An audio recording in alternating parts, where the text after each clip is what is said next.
In 2011, the Kiplinger family donated its priceless Washington collection to the Historical Society of Washington. 4,000 items that document the growth of Washington, D.C. from a sparsely populated federal enclave to a vibrant capital city.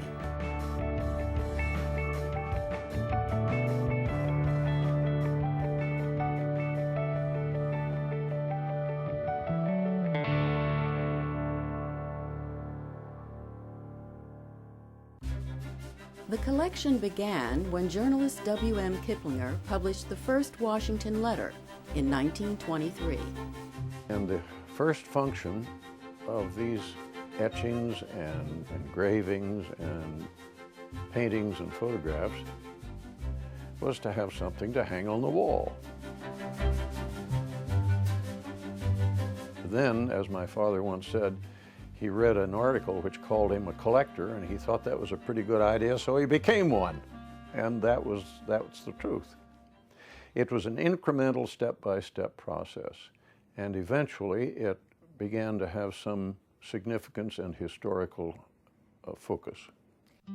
The collection holds rare and valuable treasures, among them a 1752 map of the Maryland-Virginia area and an 1814 watercolor of the U.S. Capitol, burned by the British during the War of 1812.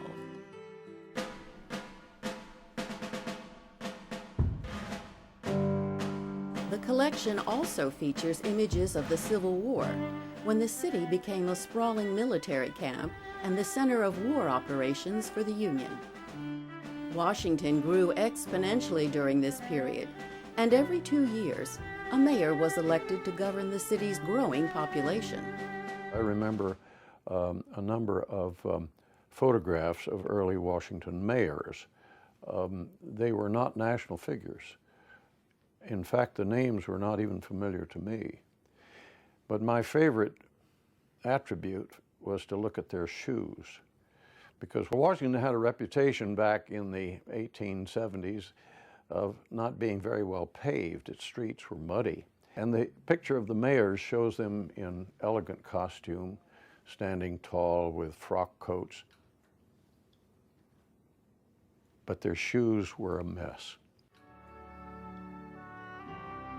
Growing up in Washington, D.C., Austin Kiplinger was aware of what he called the city's split personality. First, a capital.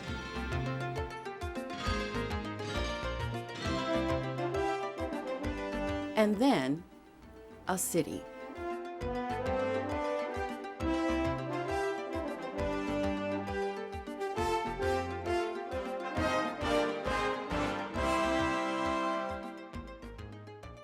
I saw my first inaugural parade from my father's office, a window on the second floor of the old Albee building on 15th Street.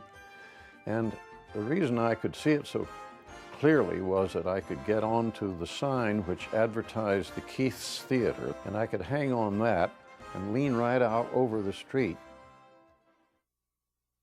Many memories of places long gone live on in the Kiplinger collection.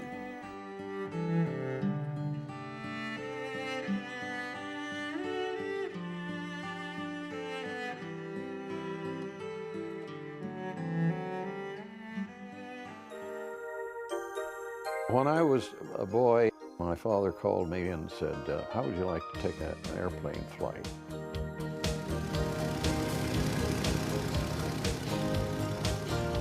We went over to what was then Hoover Airport.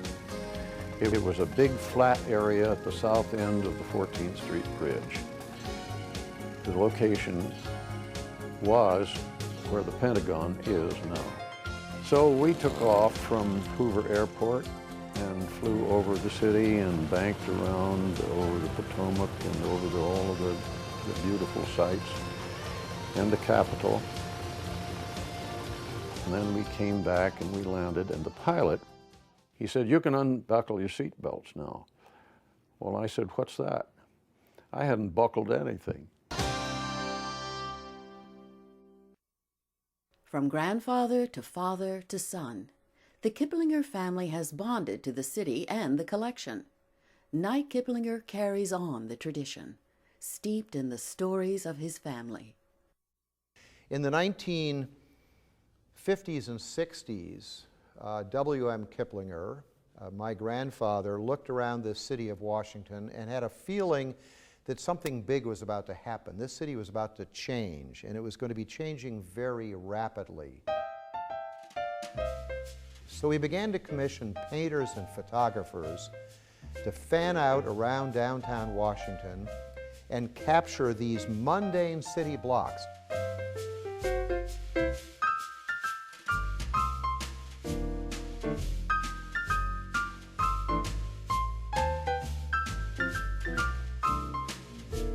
Before the wrecking ball came in.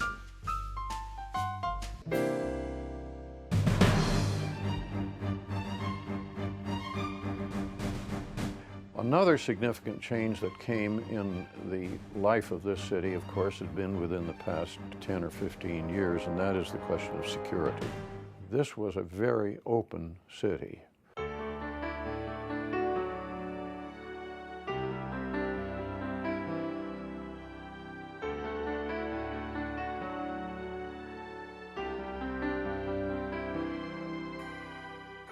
When I was a young reporter here, my father and I would walk up to the White House and we would speak to the Secret Service guard whom we knew and say, "Hello, Bill," and he would say, "Hello, Kip."